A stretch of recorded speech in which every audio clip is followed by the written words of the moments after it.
Now 27 storm track weather with meteorologist Blaze Keller. Over 1,500 miles. We can go to the green screen if we want. Over 1,500 miles of area does this low pressure system have to travel, and out ahead of that, really stretching from essentially California all the way back north into the Green Bay area, are winter weather alerts. Whether it's winter weather advisories in the purple, winter storm warnings in the pink, or even blizzard warnings there for parts of the Texas Panhandle. So it's got over 1,500 miles to travel, but by Monday evening it's going to be here, and then it's going to continue to make its way north and eastwards, and that's why we do have this winter storm watch here across central and southern Wisconsin. Locally, that starts Tuesday morning and goes until Wednesday morning, as this system will really start to intensify throughout the day on Tuesday, wrapping up as we go overnight with some lingering flurries but breezy conditions for your Wednesday. So until then, we're going to remain quiet. We're going to keep with these mostly cloudy conditions, maybe a few light flurries between now and I would say the afternoon hours on Monday, but generally speaking, between now and Monday evening, we are going to be cloudy but quiet.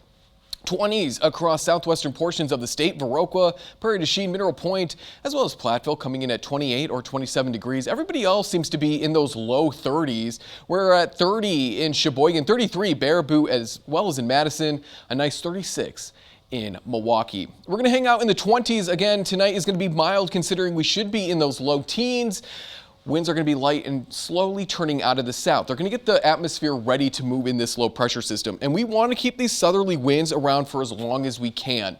We don't want, if we want a lot of snow, we don't want dry air to move on in. So as this low pressure system starts to move on in, those southerly winds are going to act to saturate the atmosphere. It should also be noted, Lake Michigan, there's no ice on it. So that is also an area that these winds, once they turn out of the east, they're going to pull moisture in off of Lake Michigan as well. So we're looking future track into the late afternoon, early evening. I think that's when snow begins to start, but most of that snow holds off until overnight, continuing throughout your Tuesday. It's Tuesday beginning in the afternoon that those winds are going to be, again, pulling off at the lake. So that's when we're going to probably see our most intense snowfall rates, along with additional wet and heavy snow added onto what's already going to be a wet and heavy snow maker. That low pressure system continues to spin its way through really Chicago and then moves its way eastward as we go into those morning hours on Wednesday. So this is just looking at the snowfall totals in the Madison area. You can see that they really start to climb here as we go further into your Tuesday, the average between 5 and 6.5 inches of snow.